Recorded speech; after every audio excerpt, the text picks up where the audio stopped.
Everyone, welcome to Tejas Career Academy. Guys, आज है 15th of March और आज हम थोड़ा यहाँ पे पैटर्न को चेंज कर रहे हैं। पैटर्न को चेंज करना इन द सेंस, हम आज के इस सेशन में डेट 1st ऑफ मार्च से लेकर के 15th ऑफ मार्च तक के इंपॉर्टेंट्स जो हमारे क्वेश्चंस हो सकते हैं और जो हमने कराया है उन सभी को एक साथ मर्ज किए हैं। ठीक है, उसमें क्या चीजें नहीं है, किस चीज पे, किस एरिया पे हमें फोकस करना है, इसके बारे में आज आप क्लासिफाइड कर पाओगे। ओके, चलिए शुरुआत करते हैं आज के सेशन का।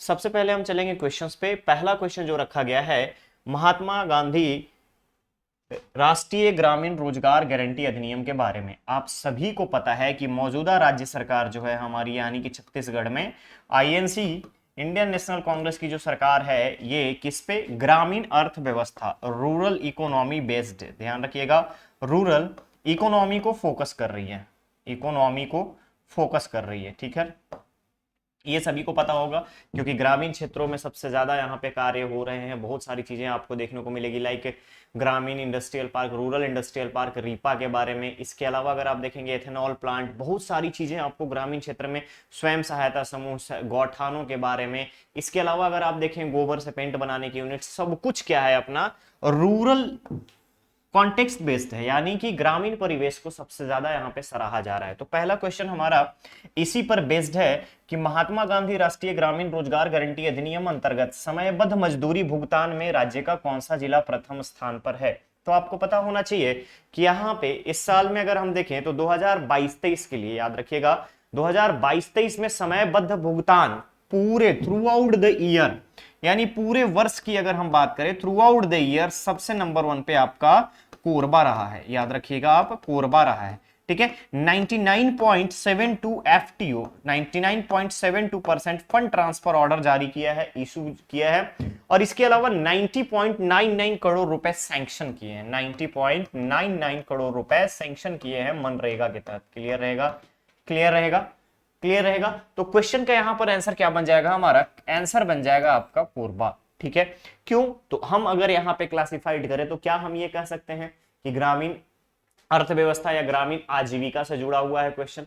तो जब आप एडीओ पढ़ते हो वहां भी हमें महात्मा गांधी ग्रामीण रोजगार गारंटी अधिनियम के बारे में पढ़ना होता है। ग्रामीण विकास में आजीविका के बारे में भी अगर आप देखेंगे, रूरल डेवलपमेंट और लिवलीहुड में भी ये दोनों चीजें कॉमन मिलेंगी वहां पे, तो आप यहां से डिफरेंशिएट कर पाएंगे इजिली। इसके अलावा दूसरी चीज, जब आप कॉन्स्टिट्यूएंट कोई चीजों के बारे में अगर आप पढ़ेंगे, पंचायती राज के बारे में जब आप पढ़ेंगे, तो हम थोड़ा सा वहां पे ब्रीफ में जाते हैं। कहां, सबसे पहले इंडियन पॉलिटी में। तो इंडियन पॉलिटी जब आप जाते हैं तो directive principle of state policies में हम आर्टिकल 40 के बारे में पढ़ते हैं, जहां पे बोला जाता है पंचायत के गठन के बारे में। बट यहां पे जैसे ही पंचायत के गठन की तरफ आप जाएंगे तो वहां पे आपको दिखता है कि पंचायत के सबसे बड़े एडवोकेट कौन थे, महात्मा गांधी जी। और महात्मा गांधी जी का हर एक काम पंचायतों को, ग्रामीण परिवेश को फोकस करते हुए होता था। ठीक है, तो जब आप यहां पर देखेंगे तो लिवलीहुड, रूरल डेवलपमेंट, पंचायती राज इंस्टीट्यूशन, तीनों का कॉम्बिनेशन आपको यहां पर देखने को मिलेगा इक्वेशन में। तो जब भी किसी चीज को आप पढ़े तो आप थोड़ा सा इस मैटर पे फोकस करें कि वो उन सारी चीजों में कौन कौन से सेगमेंट्स हमारे कवर अप हो पाएंगे। ठीक है, तो इस चीज को आप यहां पर याद रखिएगा, that is option A will be correct, that Korba. ठीक है, नेक्स्ट क्वेश्चन पे चलते हैं। क्वेश्चन है, शिशु संरक्षण माह का आयोजन कब से कब तक किया जाएगा। शिशु संरक्षण माह का आयोजन कब से कब तक किया जाएगा। अब बात आती है कि हम इसको किस सेगमेंट में रखें या फिर हमें इससे क्या फायदा होगा।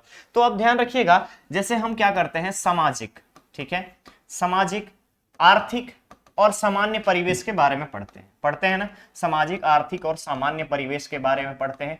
तो सामाजिक परिवेश को आप यहाँ पे कवर अप कर सकते हो कि ये सामाजिक परिवेश में आएगा। और सामाजिक परिवेश में क्यों आएगा, क्योंकि जब हमारे बच्चे स्वस्थ होंगे तभी हमारा फ्यूचर, बोला जाता है कि बच्चे ही कल के देश के भविष्य हैं। तो हमारा क्या होगा यहाँ पे, कभी एक टाइम के बाद सामाजिक परिवेश को जब हम स्ट्रॉन्ग कर पाएंगे, तो सामाजिक परिवेश हमारा जब स्ट्रॉन्ग रहेगा तो हमारी आर्थिक परिवेश ऑटोमेटिकली स्ट्रॉन्ग होगी।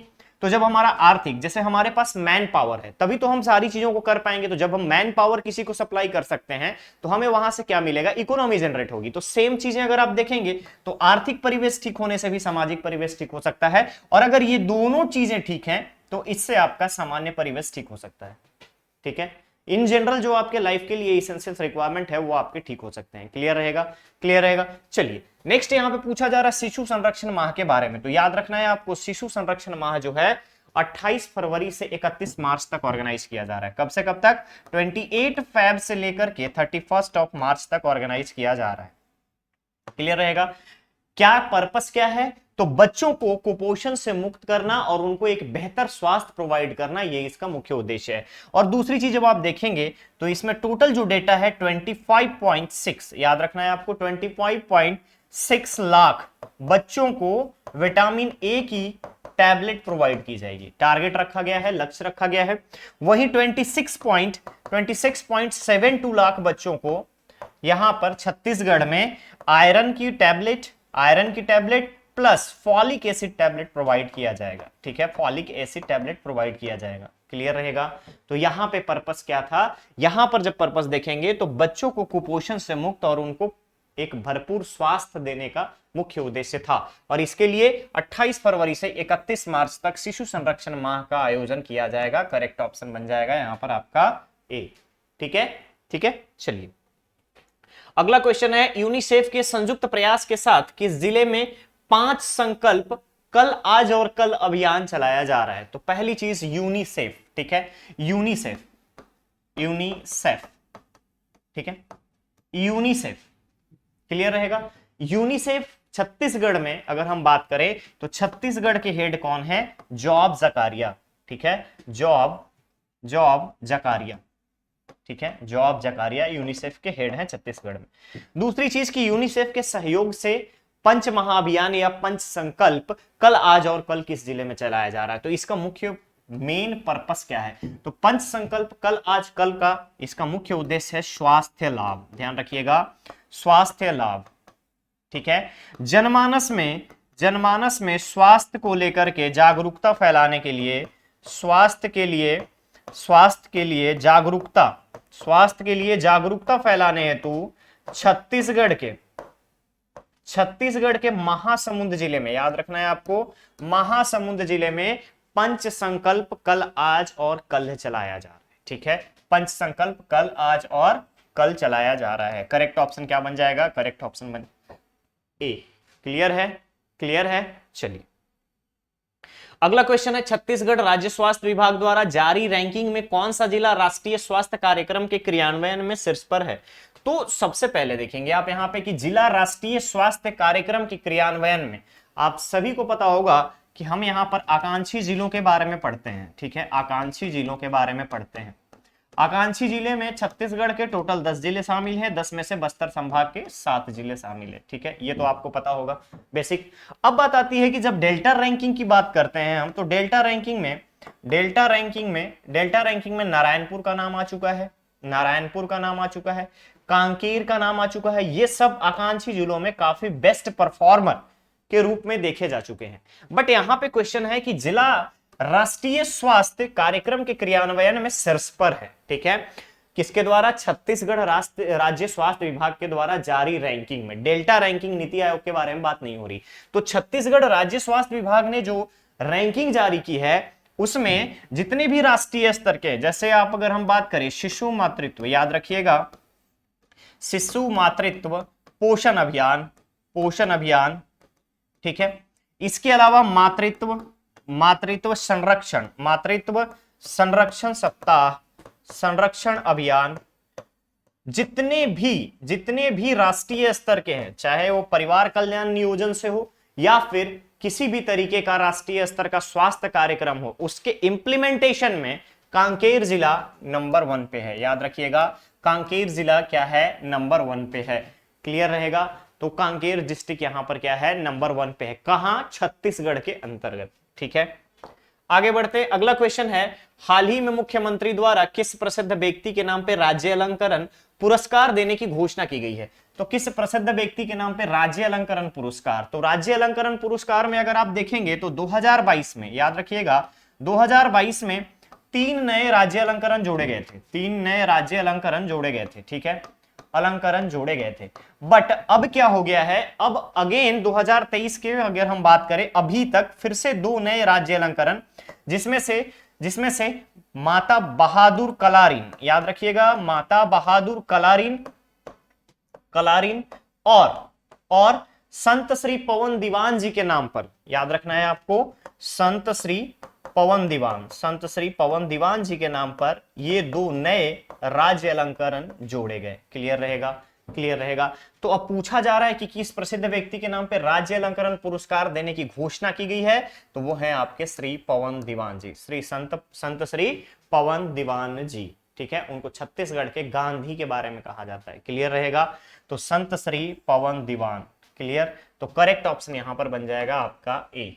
ओके, चलिए नेक्स्ट है स्वच्छ सर्वेक्षण ग्रामीण 2023 की मध्य क्वार्टरली प्रोग्रेस रैंकिंग में राज्य का कौन सा जिला फर्स्ट स्टार कैटेगरी में देश में दूसरे स्थान पर है। अभी तक हमने टोटल 5 क्वेश्चन देखे। 5 क्वेश्चंस में हमने क्या देखा, हेल्थ, सोसाइटी, सोसाइटी के बाद चर्चित व्यक्तित्व, ये 3 सेगमेंट्स को देखे हैं। आप लोग शायद केयर किए हो या नहीं किए हो। ठीक है, अब स्वच्छता सर्वेक्षण ग्रामीण 2023 की मध्य क्वार्टरली प्रोग्रेस रैंकिंग में राज्य का कौन सा जिला फर्स्ट स्टार कैटेगरी में देश में दूसरे स्थान पे है। तो ध्यान रखना है आपको कि पहला रैंक पे कौन है। तो फर्स्ट रैंक में अगर आप देखेंगे तो कर्नाटक का हावेरी डिस्ट्रिक्ट, ठीक है, हावेरी। ठीक है, वहीं सेकेंड नंबर पे अगर हम बात करें तो छत्तीसगढ़ का रायपुर आता है। ठीक है, पूछा गया है कैटेगरी में दूसरे स्थान पे कौन सा है, रायपुर। किसमें, फर्स्ट स्टार कैटेगरी में। किस चीज में, क्वार्टरली प्रोग्रेस रैंकिंग में। तो रायपुर छत्तीसगढ़ में दूसरे स्थान पे है। और तीसरे स्थान पे अगेन कर्नाटक का बेंगलुरु अर्बन डिस्ट्रिक्ट, याद रखना है बेंगलुरु अर्बन डिस्ट्रिक्ट आता है। क्लियर रहेगा, बेंगलुरु अर्बन डिस्ट्रिक्ट आता है। तो यहां पे करेक्ट ऑप्शन क्या बनेगा, यहां पे करेक्ट ऑप्शन बन जाएगा आपका C, that is Raipur. Okay, that is Raipur. ठीक है, अगला क्वेश्चन है राज्य के किस व्यक्ति को विप्रकुल गौरव शिखर सम्मान 2023 से सम्मानित किया गया है। अगेन चर्चित व्यक्तित्व, ठीक है, फेमस पर्सनालिटीज। तो व्यक्ति को विप्रकुल गौरव शिखर सम्मान, याद रखना है आपको कि विप्रकुल गौरव शिखर सम्मान जिस दिन संत श्री पवन दीवान जी की स्मृति उत्सव मनाई जा रही थी, उसी दिन विप्रकुल गौरव शिखर सम्मान डॉक्टर सुरेंद्र दुबे जी को दिया गया है। याद रखिएगा, डॉक्टर सुरेंद्र दुबे जी को दिया गया है। इसके अलावा अरुण कुमार निगम का नाम याद रखना है और काशीपुर कुंदन का नाम याद रखना है। इन दोनों को संत श्री पवन दीवान स्मृति अस्मिता सम्मान से सम्मानित किया गया है। तो करेक्ट ऑप्शन बन जाएगा ए, दैट इज सुरेंद्र दुबे। ठीक है, चलिए नेक्स्ट क्वेश्चन है हाल ही में आयोजित क्षेत्रीय राजभाषा सम्मेलन में भारत सरकार द्वारा किस राज्य की संस्था को प्रथम पुरस्कार दिया गया। तो ऑब्वियसली क्षेत्रीय राजभाषा सम्मेलन, तो क्षेत्रीय राजभाषा सम्मेलन में छत्तीसगढ़ को पुरस्कृत किया गया है और प्रथम पुरस्कार दिया गया है छत्तीसगढ़ के बिलासपुर के। ध्यान रखिएगा, छत्तीसगढ़ में अगर हम बात करें तो बिलासपुर के बुनियादी टसर रेशम कीट, बुनियादी टसर रेशम कीट संगठन को दिया गया है। ये कहां पे है, बिलासपुर की संस्था। 2021-22 के पुरस्कार के लिए इसको 2021-22 के ईयर के लिए इसको प्रथम पुरस्कार दिया गया है। क्लियर रहेगा, बुनियादी टसर रेशम बीज संगठन को 2021-22 के लिए प्रथम पुरस्कार दिया गया है। तो ऑटोमेटिकली यहां पे हमें क्या मिलता है, छत्तीसगढ़। ठीक है, अगला क्वेश्चन है राष्ट्रीय युवा संसद की भाषण प्रतियोगिता में किस राज्य के प्रतिभागी ने प्रथम स्थान प्राप्त किया है। चलो यहां पर आपको रिलेट करना है राष्ट्रीय युवा संसद, ठीक है, नेशनल यूथ पार्लियामेंट के भाषण प्रतियोगिता में। पहली चीज, छत्तीसगढ़ से किसने पार्टिसिपेट किया, माहिरा खान ने कौन सा रैंक सिक्योर किया, 3rd। ठीक है, इसके अलावा हिमाचल प्रदेश की आस्था शर्मा, ठीक है, आस्था शर्मा ने यहाँ पे 1st रैंक सिक्योर किया है। क्लियर रहेगा, तो पूछा सिर्फ ये जा रहा था कि राज्य के प्रतिभागी, किस राज्य के प्रतिभागी ने प्रथम स्थान प्राप्त किया है। तो प्रथम स्थान में है कौन सा, आस्था शर्मा। लेकिन वहीं अगर हम अपने छत्तीसगढ़ को देखें तो छत्तीसगढ़ से माहिरा खान, याद रखना है आपको, छत्तीसगढ़ से माहिरा खान ने यूथ पार्लियामेंट में पार्टिसिपेट किया और 3rd रैंक सिक्योर किया पार्लियामेंट में। ठीक है, विश्व के लिए भारत, इस सब्जेक्ट पे एक डिबेट हुई थी, इस सब्जेक्ट पे विश्व के लिए भारत का क्या योगदान है, इसके बारे में इन्होंने माहिरा खान ने अपनी स्पीच दी थी। तो करेक्ट ऑप्शन क्या बन जाएगा, यहां पर कंसर्न किसका है, 1st रैंक का हिमाचल प्रदेश, 3रे रैंक का आपका छत्तीसगढ़। केंद्रीय सांख्यिकी कार्यक्रम क्रियान्वयन 2022 के अनुसार महिला मजदूर साक्षरता में प्रदेश का देश में कौन सा स्थान है, महिला मजदूर साक्षरता। ठीक है, याद रखना है, केंद्रीय सांख्यिकी कार्यक्रम क्रियान्वयन 2022 के अनुसार महिला मजदूर। तो पहले आपको जानना होगा कि पुरुष जितने भी हमारे यहाँ छत्तीसगढ़ के मजदूर हैं उनमें से 49.8% जो मजदूर हैं वो साक्षर हैं। ठीक है, साक्षरता दर के बारे में अगर हम बात करें तो कितना है 49.8। जितने भी बड़े राज्य हैं, बड़े राज्यों में अगर हम बात करें तमिलनाडु, राजस्थान, गुजरात, महाराष्ट्र, ठीक है, महाराष्ट्र, तेलंगाना के बाद अगर हम बात करें तो आंध्र प्रदेश। ठीक है, आंध्र प्रदेश, इन सभी राज्यों में इवन दिल्ली, इन सभी राज्यों से छत्तीसगढ़ जो है वो आगे निकल चुका है। ठीक है, आगे निकल चुका है। और छत्तीसगढ़ जब आगे निकल चुका है इसका मतलब छत्तीसगढ़ का रैंकिंग अगर हम बात करें महिला मजदूरों में कि साक्षरता में तो 3rd रैंकिंग पर आता है। ठीक है, 3rd रैंकिंग। तो करेक्ट ऑप्शन क्या बन जाएगा, करेक्ट रैंकिंग यहां पर हो जाएगी ए। अगला क्वेश्चन है, मोबाइल के माध्यम से आम जनता तक तकनीकी उपयोग कर जीवन सुगम बनाने के लिए राज्य को कौन सा अवार्ड दिया गया। तो तकनीकी उपयोग मतलब टेक्निकल यूज के बारे में बात हो रही है। ठीक है, टेक्निकल यूज के बारे में बात की जा रही है। तो याद रखना है एम्बिलियंथ अवार्ड के बारे में। ठीक है, कौन सा अवार्ड, एम्बिलियंथ अवार्ड के बारे में। साउथ ईस्ट एशिया के बारे में अगर हम बात करें, ठीक है, साउथ ईस्ट एशिया के बारे में बात करें तो जितने भी इनोवेटिव थिंग्स होती है या इनोवेशन होता है, इनोवेशंस के लिए साउथ ईस्ट एशिया में एम्बिलियंथ अवार्ड प्रोवाइड किया जाता है। और साउथ ईस्ट एशिया में एम्बिलियंथ अवार्ड का मुख्य उद्देश्य क्या होता है कि टेक्नोलॉजी कोई जनरेट करना मतलब कोई भी टेक्नोलॉजी इन्वेंट हुई, उसके बाद उस टेक्नोलॉजी का आम जनता तक क्या बेनिफिट है, किस तरीके से वो उसके दैनिक जीवन में हेल्पफुल है, इन सभी चीजों को लेकर के एम्बिलियंथ अवार्ड प्रोसीड किया जाता है। अब इसी कैटेगरी में छत्तीसगढ़ में अगर हम बात करें तो छत्तीसगढ़ में अगर आप देखेंगे तो स्कूली शिक्षा विभाग को निकलर ऐप, ध्यान रखेंगे आप, निकलर ऐप के माध्यम से पढ़ाई कराने के लिए, बच्चों को पढ़ाई कराने के लिए एम्बिलियंथ अवार्ड प्रोवाइड किया गया है। करेक्ट ऑप्शन क्या बन जाएगा, करेक्ट ऑप्शन बन जाएगा ए।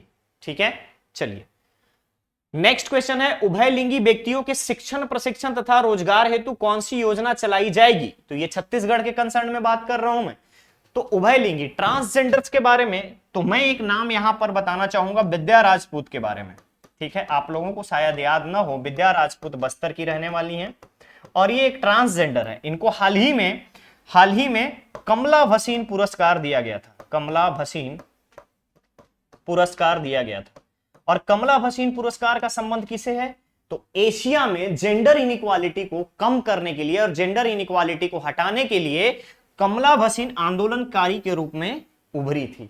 ठीक है, और उन्हीं के नाम पे जो जेंडर इनइक्वालिटी को खत्म करने की बात करते हैं, ठीक है, उसके लिए कमला भसीन पुरस्कार दिया जाता है। और कमला भसीन पुरस्कार बस्तर की रहने वाली विद्या राजपूत को दिया गया था और ये एक ट्रांसजेंडर थी। तो ट्रांसजेंडरों के मुख्य धारा में लाने के लिए उनको रोजगार, शिक्षा व्यवस्था, उनकी पढ़ाई, इसके अलावा उनके दैनिक जीवनोपयोगी चीजों को सामने लाने के लिए यानी प्रोवाइड करने के लिए हाल ही में नवा पिलहर नाम से एक योजना चलाए जाने की घोषणा की गई है। याद रखिएगा, बजट में अगर हम बात करें तो छत्तीसगढ़ गवर्नमेंट ने नवा पिलहर के नाम से एक बजट, नवा पिलर का मतलब क्या होता है, एक नया कॉलम मतलब एक पिलर। ठीक है, अभी तक समाज में 2 पिलर्स थे यानी मेल फीमेल, और यहां पे एक ट्रांसजेंडर वाली पिलर को भी समानता के साथ आगे बढ़ाने का कार्य शुरू किया है। तो करेक्ट ऑप्शन बन जाएगा यहां पर आपका सी। ठीक है, अगला क्वेश्चन है, किस योजना के तहत राज्य के तीर्थयात्रियों के लिए दूसरे राज्यों के तीर्थ स्थानों पर छत्तीसगढ़ जननिवास भवनों का निर्माण किया जाएगा।